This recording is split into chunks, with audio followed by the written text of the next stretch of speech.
Bonjour, nous Bonjour sommes dans Jeanne. le cadre du Festival Quartier du Livre et vous dédicacez aujourd'hui La petite fille à la balançoire et vous portez le nom de Bedos. Y a-t-il une parenté avec les Bedos? Déjà, les Bedos, père, fils de... Je pose la question toujours parce que ça fait C'est un peu normal. people, mais c'est pas mal. Non, mais Voilà. c'est vrai, c'est normal. Beaucoup de gens se demandent. Donc non, on se connaît, on est des amis avec la famille Bedos, mais nous ne sommes pas du tout apparentés. Voilà. Donc Alors, qu'est-ce que pourrez nous dire de votre livre en Alors en quelques mots? fait, c'est une Qui est cette petite autobiographie fille? qui Oui, s'appelle La petite fille à la oui. balançoire. Et c'est une autobiographie, et comme on le voit ici, il y a un sous-titre qui dit L'amour m'a sauvée. Parce qu'en fait, je raconte une histoire un peu particulière, c'est celle de mon enfance notamment, mais pas que, c'est aussi tout ce qui va expliquer mon engagement d'aujourd'hui, c'est-à-dire j'ai créé une ONG d'information qui s'appelle le Projet Imagine, et avec cette ONG, je fais le portrait de celles et ceux qui, dans le monde entier, font des choses extraordinaires au service d'un monde meilleur, et j'appelle ces personnes des héros humbles. Ce sont effectivement des gens dont personne ne parle, des gens qui n'ont pas fait ça pour la gloire, mais qui pourtant vraiment font bouger les lignes. Et l'idée même de cette ONG et de faire le portrait des héros humbles est venue de l'histoire de mon enfance parce que j'ai eu la chance d'être élevée par un couple incroyable du nord de la France. On est dans la banlieue Lille-Roubaix-Tourcoing, hein, pour ceux qui connaissent.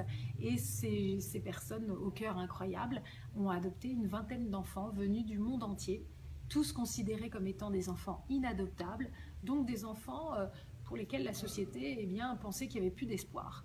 Eh bien, mes parents ont su garder un regard d'espérance, de bienveillance et d'amour sur chacun de nous, et ça nous a sauvés.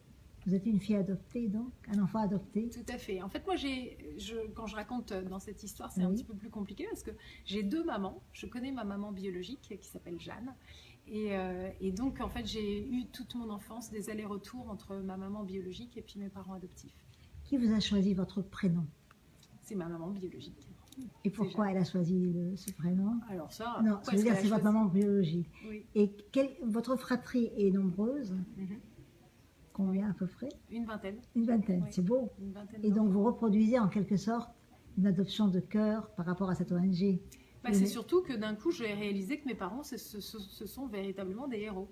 Et donc, je me suis dit, mais en fait, moi qui suis journaliste, moi qui suis une femme de l'image, je suis productrice, réalisatrice, et je me suis dit qu'il était temps de mettre dans la lumière ces héros de l'ombre du monde entier, parce que ce sont des sources d'inspiration formidables, et que quand on découvre leurs histoires, quand on découvre leur parcours, et surtout le résultat de leurs actions, on est touché en plein cœur, et on est touché même dans les tripes.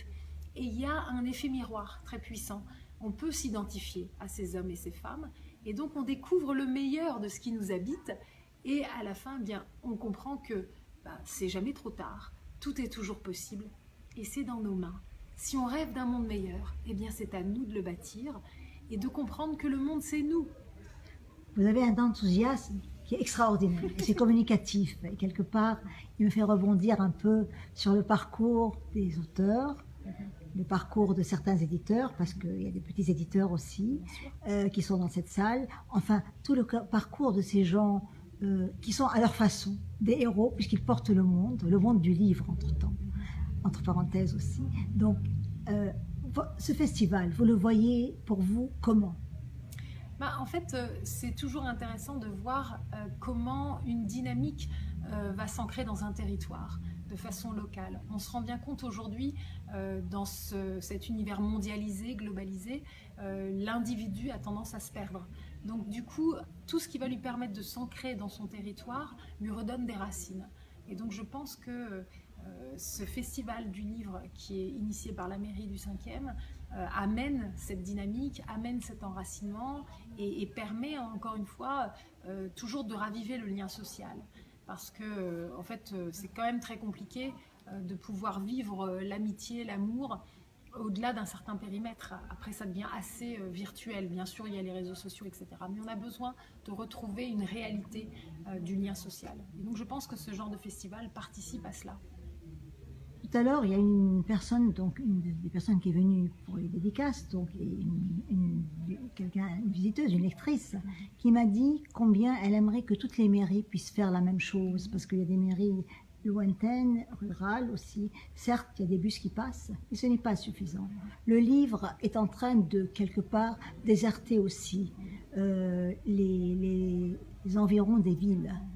Et c'est peut-être là quelque chose de très grave. Il y a aussi Alain Bron qui me disait le nombre d'illettrés. Et pour vous, le livre, c'est un espoir, certainement. Oui, alors c'est vrai que bien sûr, il reste un nombre intolérable de personnes qui sont illettrées. En même temps, je pense qu'il n'y a jamais eu autant de lettrés. C'est-à-dire qu'il faut quand même toujours avoir en tête que la civilisation a progressé. Elle ne cesse de progresser. Malheureusement, c'est très peu mis en valeur. Moi, j'ai créé une ONG d'information avec laquelle on fait du journalisme avec espérance. Ça fait vraiment la différence.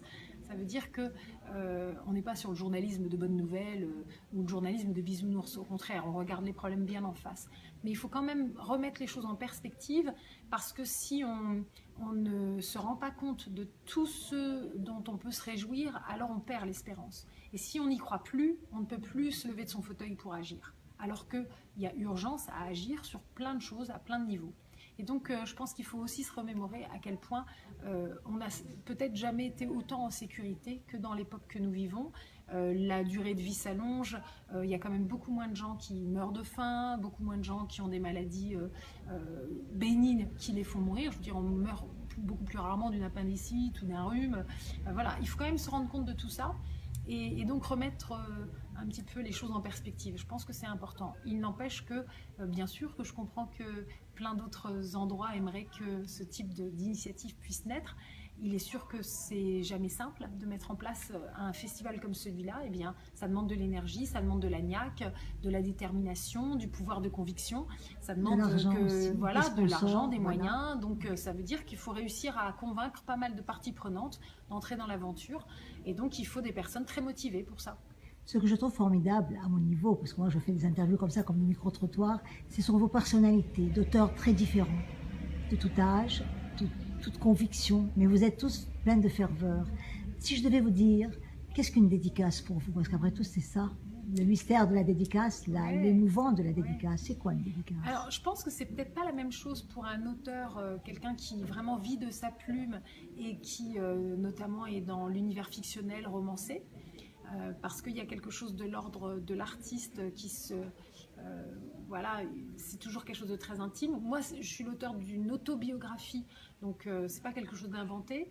Et c'est vrai que je suis entre la démarche de l'auteur et du journaliste aussi, parce que c'est quand même mon ADN. Donc et en même temps, comme c'est l'histoire de ma vie, ça me met à nu quand même. Donc voilà, c'est jamais simple. Donc ce qui veut dire que pour moi, la dédicace, c'est d'abord une rencontre. C'est vraiment ce moment où entre le public virtuel et d'un coup, ça y est, il y a une personne réelle, de chair et d'os en face de vous, et puis voilà, on va pouvoir se rencontrer, avoir un échange de regards, un échange de quelques paroles, et on laisse une trace de cette rencontre grâce à la dédicace, c'est ça. Je vous remercie infiniment. Merci vous êtes beaucoup. Contagieuse d'enthousiasme. Voilà, Frédéric, je voudrais revoir votre livre. On a besoin d'une bonne épidémie d'amour. Mais oui, il faut. C'est très beau. Et je trouve que le graphisme est très beau aussi. C'est Cette chouette. petite fille, c'est vous en réalité? C'est moi quand j'étais petite. C'est oui. très très beau. Oui. Un grand merci. Donc c'était à dans le vous. cadre du festival Quartier du Livre, Ouais. librairie éphémère, Jeanne Briand, avec Frédéric Bedos. Merci Jeanne. beaucoup. Vraiment. Salut.